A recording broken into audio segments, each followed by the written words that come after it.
इंदौर मंदिर में रामनवमी का जो हादसा हुआ, मैं अपना दुख व्यक्त करता हूं। इस हादसे में जो लोग असमय हमें छोड़ गए, उन्हें मैं श्रद्धांजलि देता हूं। उनके परिवारों के प्रति अपनी संवेदना व्यक्त करता हूं। जो श्रद्धालु जख्मी हुए हैं, जिनका अस्पताल में इलाज जारी है, मैं उनके जल्द स्वास्थ्य की भी कामना करता हूं।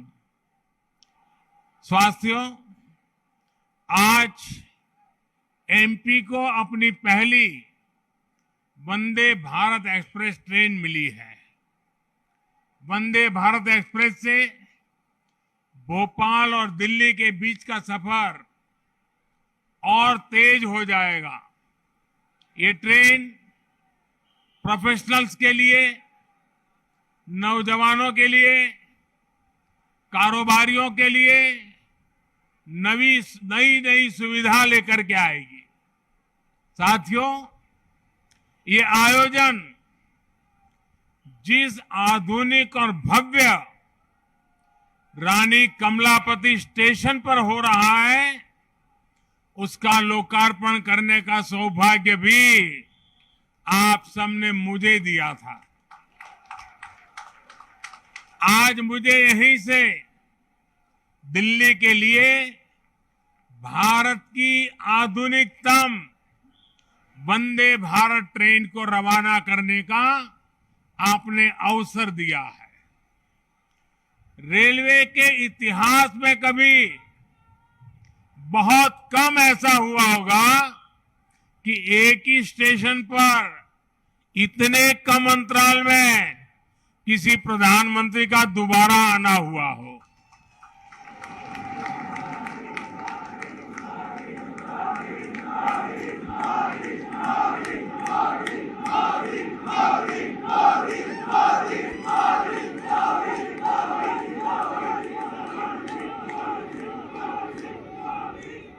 लेकिन आधुनिक भारत में नई व्यवस्थाएं बन रही है, नई परंपराएं बन रही है। आज का कार्यक्रम इसी का भी एक उत्तम उदाहरण है। साथियों, अभी यहां मैंने जो यात्री के रूप में हमारे स्कूल के बच्चे जा रहे थे, कुछ पल उनके बीच बताया, उनसे संवाद भी किया। उनके भीतर इस ट्रेन को लेकर जो उत्सुकता थी, उमंग थी, वो देखने योग्य थी। यानी एक तरह से वंदे भारत ट्रेन विकसित होते भारत की उमंग और तरंग का प्रतीक है। और आज जब ये कार्यक्रम तय होता था, तो मुझे बताया गया कि 1 तारीख को कार्यक्रम है। मैंने कहा, भाई 1 अप्रैल को क्यों रखते हो? जब अखबार में खबर आएगी कि 1 अप्रैल को मोदी जी वंदे भारत ट्रेन को झंडी दिखाने वाले हैं, तो हमारे कांग्रेस के मित्र जरूर बयान देंगे, ये मोदी तो अप्रैल फूल करेगा।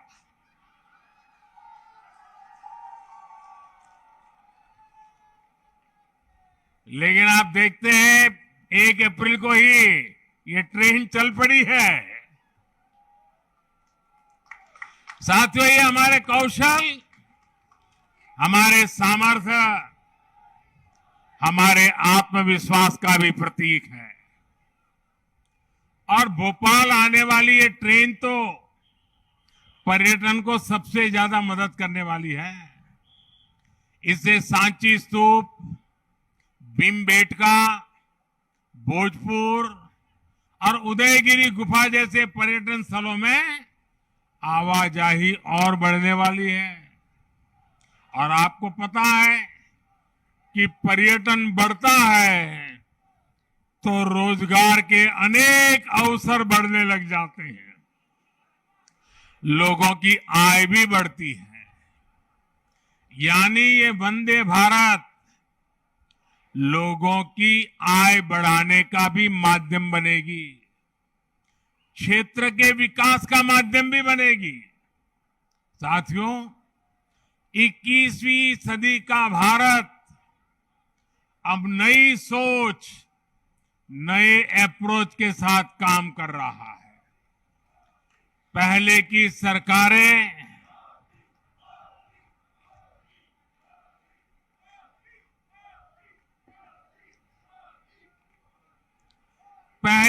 सरकारें तुष्टीकरण में ही इतना व्यस्त रही कि देशवासियों के संतुष्टीकरण पर उनका ध्यान ही नहीं गया। वे वोट बैंक के तुष्टीकरण में जुटे हुए थे। हम देशवासियों के संतुष्टीकरण में समर्पित है। पहले की सरकारों में एक और बात पर बड़ा जोर रहा, वो देश के एक ही परिवार को देश का प्रथम परिवार मानती रही। देश के गरीब परिवार, देश के मध्यम वर्गीय परिवार, उन्होंने अपने हाल पर ही छोड़ दिया था। इन परिवारों की आशाएं, अपेक्षाएं, उन्हें पूछने वाला ही कोई नहीं था। इसका जीता जागता उदाहरण रही है हमारी भारतीय रेल। भारतीय रेलवे दरअसल सामान्य भारतीय परिवार की सवारी है।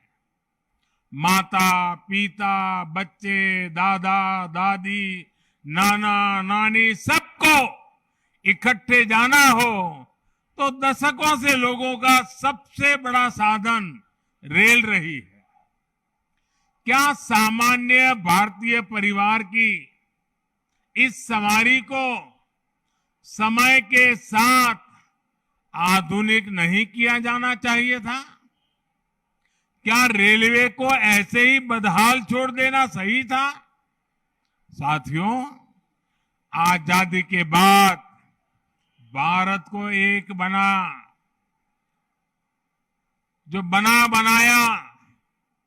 बहुत बड़ा रेलवे नेटवर्क मिला था।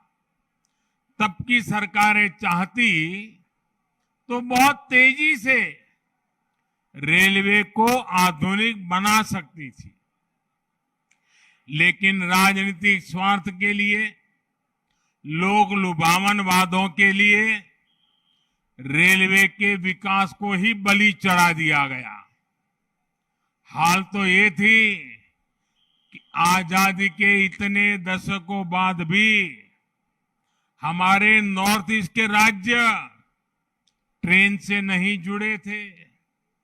साल 2014 में जब आपने मुझे सेवा का अवसर दिया तो मैंने तय किया कि अब ऐसा नहीं होगा। अब रेलवे का कायाकल्प होके रहेगा। बीते 9 वर्षों में हमारा ये निरंतर प्रयास रहा है कि भारतीय रेल दुनिया का श्रेष्ठ रेल नेटवर्क कैसे बने। साल 2014 से पहले भारतीय रेल को लेकर क्या क्या खबरें आती थी, ये आप भली भांति जानते हैं। इतने बड़े रेल नेटवर्क में जगह जगह हजारों मानव रहित फाटक थे। वहां से अक्सर दुर्घटनाओं की खबरें आती थी। कभी कभी स्कूल के बच्चों की मौत की खबरें दिल दहला देती थी। आज ब्रॉडगेज नेटवर्क मानव रहित फाटकों से मुक्त हो चुका है। पहले ट्रेनों के दुर्घटनाग्रस्त एक्सीडेंट होने और जान माल की हानि की घटनाएं भी आए दिन आती रहती थी। आज भारतीय रेल बहुत अधिक सुरक्षित हुई है। यात्री सुरक्षा को मजबूत देने के लिए रेलवे में मेड इन इंडिया कवच प्रणाली का विस्तार किया जा रहा है। साथियों, सुरक्षा सिर्फ हादसों से ही नहीं है, बल्कि अब सफर के दौरान भी अगर किसी यात्री को शिकायत होती है तो त्वरित कार्रवाई की जाती है। इमरजेंसी की स्थिति में भी बहुत कम समय में सहायता उपलब्ध कराई जाती है। ऐसी व्यवस्था का सबसे अधिक लाभ हमारी बहनों बेटियों को हुआ है। पहले साफ सफाई की शिकायतें भी बहुत कम आती थी। रेलवे स्टेशनों पर थोड़ी देर रुकना भी सजा जैसा लगता था। ऊपर से ट्रेनें कई कई घंटे लेट चला करती थी। आज साफ सफाई भी बेहतर और ट्रेनों के लेट होने की शिकायतें भी निरंतर कम हो रही है। पहले तो स्थिति ये थी, लोगों ने शिकायत करना ही बंद कर दिया था, कोई सुनने वाला ही नहीं था। आपको याद होगा, पहले टिकटों की कालाबाजारी तो शिकायतों में सामान्य बात थी। मीडिया में आए दिन इससे जुड़े स्टिंग ऑपरेशन दिखाए जाते थे। लेकिन आज टेक्नोलॉजी का उपयोग कर हमने ऐसी अनेक समस्याओं का समाधान किया है। साथियों, आज भारतीय रेलवे देश के छोटे शिल्पकारों और कारीगरों के उत्पादों को देश के हर कोने तक पहुंचाना का भी बड़ा माध्यम बन रही है। वन स्टेशन वन प्रोडक्ट, इस योजना के तहत जिस क्षेत्र में वो स्टेशन है, वहां के प्रसिद्ध कपड़े, कलाकृतियां, पेंटिंग, हस्तशिल्प, बर्तन आदि यात्री स्टेशन पर ही खरीद सकते हैं। इसके भी देश में करीब करीब 600 आउटलेट बनाए जा चुके हैं। मुझे खुशी है कि बहुत ही कम समय में इनसे 1 लाख से ज्यादा यात्री खरीदारी कर चुके हैं। साथियों, आज भारतीय रेल देश के सामान्य परिवारों के लिए सुविधा का पर्याय बन रही है। आज देश में अनेकों रेलवे स्टेशनों का आधुनिकीकरण किया जा रहा है। आज देश के 6000 स्टेशनों पर वाईफाई की सुविधा दी जा रही है। देश के 900 से ज्यादा प्रमुख रेलवे स्टेशनों पर सीसीटीवी लगाने का काम पूरा हो चुका है। हमारी ये वंदे भारत एक्सप्रेस तो पूरे देश में हमारी युवा पीढ़ी में सुपर हिट हो चुकी है। साल भर इन ट्रेनों की सीटें फुल जा रही है। देश के हर कोने से वंदे भारत चलाने की मांग की जा रही है। पहले सांसदों की चिट्ठियां आती थी, तो चिट्ठी क्या आती थी? सांसद लिखते थे, फलानी ट्रेन इस स्टेशन पर रोकने की व्यवस्था हो, अभी 2 स्टेशन पर रुकती है, 3 पर रोकने की व्यवस्था हो, यहां रोकी जाए, वहां रोकी जाए, यही आता था। आज मुझे गर्व है, मुझे संतोष है जब सांसद चिट्ठी लिखते हैं और मांग करते हैं कि हमारे यहां भी वंदे भारत जल्दी से जल्दी चालू हो। साथियों, रेलवे यात्रियों की सुविधाएं बढ़ाने का यह अभियान लगातार बहुत तेज गति से चल रहा है। इस साल के बजट में भी रेलवे को रिकॉर्ड धनराशि दी गई है। एक समय था जब रेलवे के विकास की बात होते ही घाटे की बात की जाती थी, लेकिन अगर विकास की इच्छा शक्ति हो, नियत साफ हो और निष्ठा पक्की हो, तो नए रास्ते भी निकल ही आते हैं। बीते 9 वर्षों में हमने रेलवे के बजट को लगातार बढ़ाया है। मध्य प्रदेश के लिए भी इस बार 13,000 करोड़ रुपए से अधिक का रेलवे बजट आवंटित किया गया है, जबकि 2014 से पहले मध्य प्रदेश के लिए हर वर्ष औसतन 600 करोड़ रुपया, आप बताइए 600 करोड़ रुपए रेलवे बजट था। कहां 600 और कहां आज 13,000 करोड़। साथियों, आज रेलवे में कैसे आधुनिकीकरण हो रहा है, इसका एक उदाहरण इलेक्ट्रिफिकेशन का काम भी है। आज आप आए दिन सुन रहे हैं कि देश के किसी न किसी हिस्से में रेलवे नेटवर्क का 100% बिजलीकरण हो चुका है। जिन 11 राज्यों में 100% बिजलीकरण हो चुका है, उसमें मध्य प्रदेश भी शामिल है। 2014 से पहले हर साल एवरेज 600 किलोमीटर रेलवे रूट का इलेक्ट्रिफिकेशन होता था।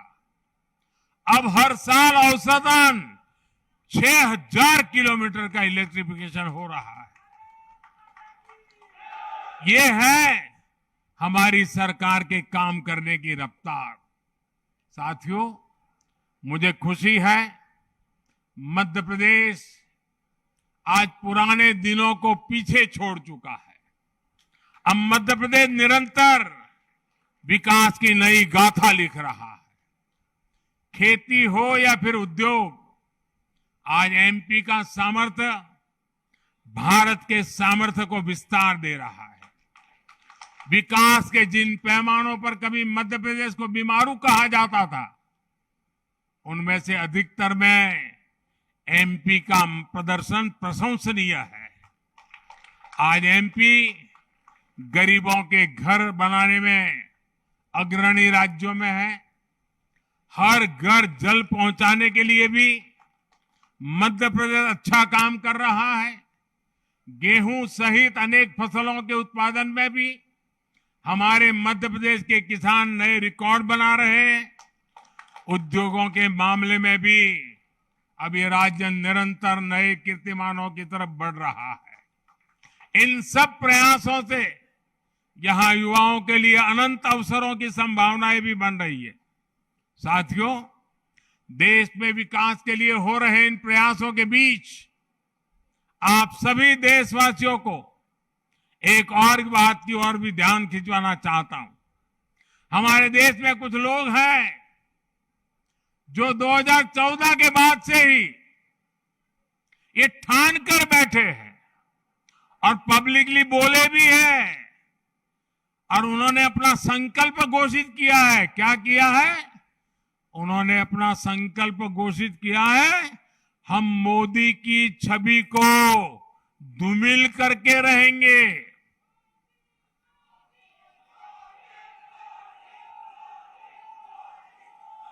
इसके लिए इन लोगों ने भांति भांति के लोगों को सुपारी दे रखी है और खुद भी मोर्चा संभाले हुए हैं। इन लोगों का साथ देने के लिए कुछ लोग देश के भीतर है और कुछ देश के बाहर भी बैठकर अपना काम कर रहे हैं। ये लोग लगातार कोशिश करते रहे हैं कि किसी तरह मोदी की इमेज को धूमिल कर दें, लेकिन आज भारत के गरीब, भारत का मध्यम वर्ग, भारत के आदिवासी, भारत के दलित, पिछड़े, हर भारतीय आज मोदी का सुरक्षा कवच बना हुआ है। और इसीलिए ये लोग बौखला गए हैं। ये लोग नए नए पैंतरे अपना रहे हैं। 2014 में उन्होंने मोदी की इमेज, मोदी की छवि धूमिल करने का संकल्प लिया। अब इन लोगों ने संकल्प ले लिया है, मोदी तेरी कब्र खुदेगी। इनकी साजिशों के बीच आपको, हर देशवासी को देश के विकास पर ध्यान देना है, राष्ट्र निर्माण पर ध्यान देना है। हमें विकसित भारत में मध्य प्रदेश की भूमिका को और बढ़ाना है।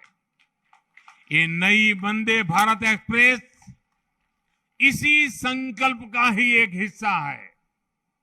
एक बार फिर मध्य प्रदेश के सभी नागरिक भाइयों बहनों को, भोपाल के नागरिक भाई बहनों को इस आधुनिक ट्रेन के लिए बहुत बहुत बधाई।